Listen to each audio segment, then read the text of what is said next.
شاب استثنائي بكل ما تعنيه الكلمة من معنى، موهبته، أداؤه، أخلاقه العالية، استثنائي بتواضعه، استثنائي بكفاحه، وحتى بظهور التلفزيون.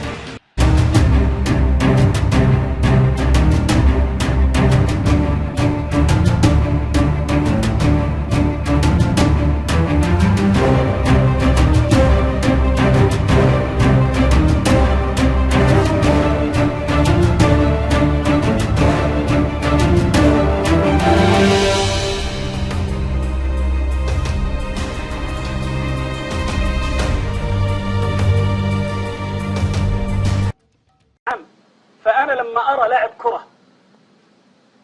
يوضع القيادة وجماهيره من أهل السنة في نادي من أندية السعودية وهو رافضي، نعم وهو رافضي، ما حد قال له أنت رافضي،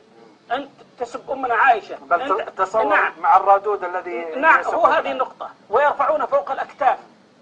يعني تتحدث بالعربي حتى لا نقول نعم يعني تيسير الجاسم تيسير الجاسم تيسير في بلاد الأهلي.